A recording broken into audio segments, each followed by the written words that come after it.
હાર્દિક hall book કરવા આવ્યા, very excited ને?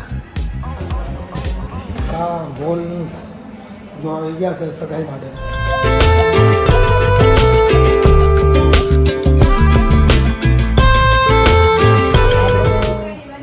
એસી વાળું હોલ કરવાનું છે, નોર્મલ છે તો લગ્નનો હોલ લાગે છે બરાબર. આપણે એસી ગુજરાતી, આપણું ગુજરાતી હે કેવો લાગ્યો નીચેનો હોલ? સરસ છે. વધારે એક્સાઇટેડ છીએ કે ઘરમાં પહેલો પ્રસંગ આવે છે એટલે બહુ જલસા કરવાના છે. કાંઈ પહેલી વાત તો એ સગાઈ છે, હજી લગ્નમાં તો હજી ધમાલ કરશું. એટલે પ્રસંગ છે, કઈ બી પ્રસંગ, ઘરમાં પહેલો પ્રસંગ આવે એટલે બહુ મજા કરવાની છે ફૂલ. એટલે બધા જ એક્સાઇટેડ છે. હજી તો બધા દોસ્તરોને તો ખબર પડી ગઈ, એ પણ બધા એક્સાઇટેડ છે. હું થોડોક સમયમાં જ છે ને લગ્નની તારીખ પણ રિલીઝ કરીશ, અને થોડોક ટાઈમ પછી જો એસીનો વાળો હોલ બતાવું. અહીંયા આ જે હોલ છે ને એ બુક કર્યો છે અમે. આખો એસી વાળો હોલ છે. ડેકોરેશન આવશે અહીંયા.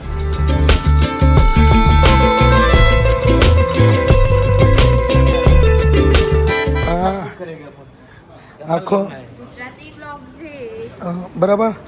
અહીંયા ડેકોરેશન તારી જિમ્મેદારી, તારીની જયદીપની જિમ્મેદારી. અહીંયા ડેકોરેશન હોવું જોઈએ. જિમ્મેદારી મેરે पे ही है. એવું છે, તેરે पे ही है, इसकी पे ही है सब जिम्मेदारी. રિસેપ્શન માટે પાર્ટી પ્લોટ જોવા આવ્યો.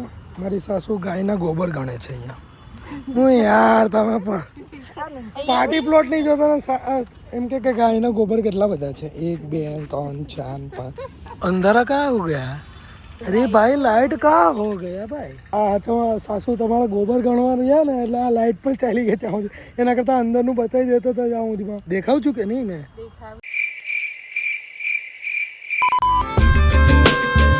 અત્યારથી મેરેજની તૈયારી સનીએ થોડુંક સજેસ્ટ કરેલું હતું કે આ બાજુ છે 1 2.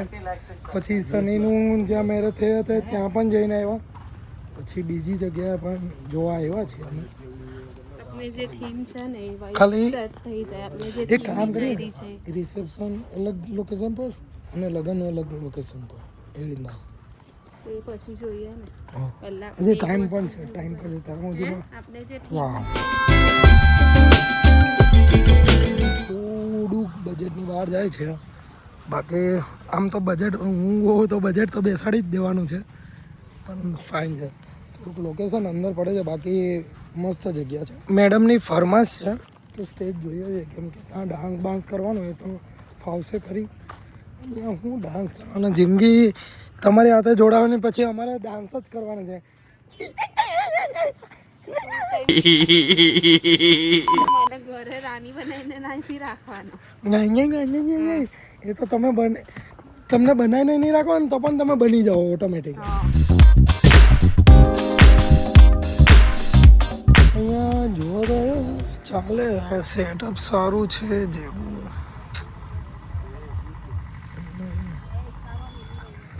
સારું છે, જોઈએ હવે. એટલું પણ ખાસ નહીં લાગતું એટલે વાત કરીએ છીએ. હવે ગાઈડ કરવા માટે સની આવી ગયો છે.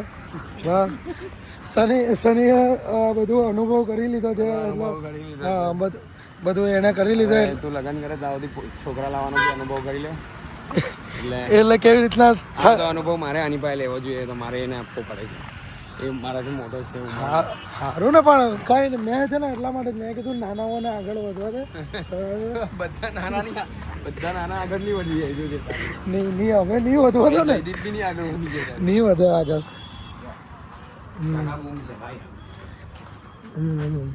સરસ છે. સનીનું ડીજે અહીંયા થયું હતું, સંગીત.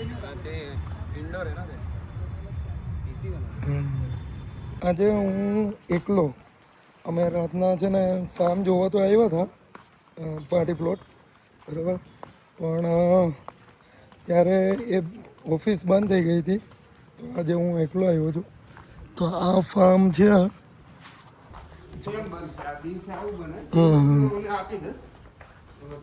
સરસ, મતલબ એક એન્ટ્રી તો છે, અંદર પાછી અલગથી.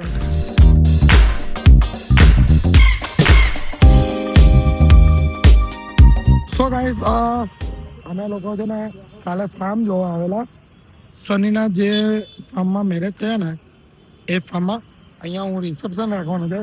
અને બીજું કે રાતના અમે તમારી ભાભી મેં મારા સાસુ સસરા હાથે જે ફાર્મ જોયું હતું ને એમાં લગ્નનું વિચારીએ છીએ, બરાબર? તો મારા ભાઈને લઈને આવ્યો છે. પ્રમુખ સાહેબ કરજો કંઈક. મારા કલીગ છે, બરાબર, જીગીભાઈ. એમણે કીધું કે કઈ વાંધો નહીં, મેં હેલ્પ કરીશ તારે. તો એમને પણ લઈને આવ્યો છે. કેમ કે એક જ પાર્ટી છે અને એના બે ફાર્મ છે. તો મારે બંને ફાર્મ લેવાના છે. અહીંયા ખાલી રિસેપ્શન રાખીશ અને આગળ છે ને ત્યાં છે ને લગ્ન ને એવું રાખીશ. જો લાઈક અહીંયા શનિના લગ્ન થયા હતા. કાલે તો ટાઈમ નહીં હતો ને બધું ભાગા જેવું હતું એટલે કંઈ બતાવી નહીં આવ્યો હતો. અહીંયા જ્યાં યાદ આવતું ત્યાં શૂટ કરતો. હવે મમ્મી પપ્પા આવે છે, પછી મારા સાસુ સસરા આવે છે અને એમને ગમે એટલે ફાઇનલ જ કરી દેવાનું છે. બંનેનો એક સાથે ફાઇનલ કર્યો, મસ્ત ધૂમધામ. તો ગાઈસ ફાઇનલી અમે છેલ્લે મકસદ પર પહોંચી ગયા છીએ. મેં તો સવારના જે ફાર્મની જોવા આવ્યો હતો અને કાલે રાતના મેં ને મારા સાસુ અને સસરા આવેલા, પણ એમને છે ને આ ફાર્મ થોડુંક દૂર લાગતું હતું તો ના પાડ્યા કરતા હતા બધું હતું. પણ મેં સવારના આવ્યો તો મને ઇન્ટરેસ્ટ ને એ બધું ફાઇન લાગ્યું. આ બાજુ ગેસ્ટ લોકો ડાન્સ ને વગેરે છે એટલે ત્યાં તો શનિની ત્યાં તો છે ને પેલું બીજું જે છે ને એમાં લગન. અહીંયા રિસેપ્શન રાખશું. રિસેપ્શન માટે હોતા હતા, બરાબર? તો આ જમવાનું અહીંયા એટલું મોટું છે ને, આ VIP આખું બહુ મોટી જગ્યા છે. જો મસ્ત ફાર્મ મળી ગયું છે સિરિયસલી. બજેટમાં પણ આવી ગયું, કેમ કે બે ફાર્મ બુક કરવાના અને બજેટમાં પણ છે એટલે બહુ સરસ લાગ્યું. કેવું લાગ્યું?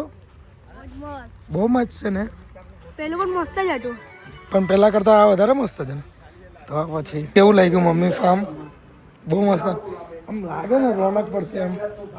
કાલે મારા સાસુ સસરા બધા ના પાડતા હતા, મારી ફેમિલી પણ કદાચ ના પાડે એટલે ફેમિલી પણ એમ કહેતી નહીં એટલું બધું દૂર ના તે.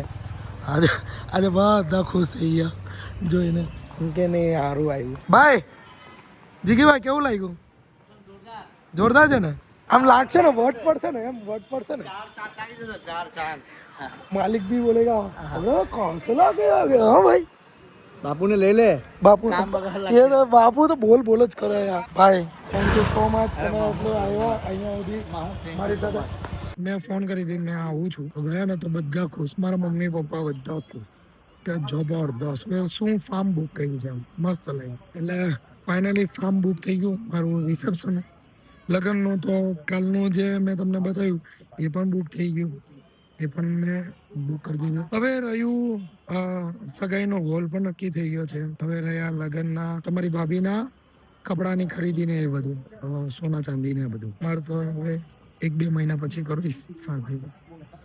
ચલો बाय बाय। काश ये भी गजलों का दौर होता, काश आधी लफ्ज़ों पे गौर होता।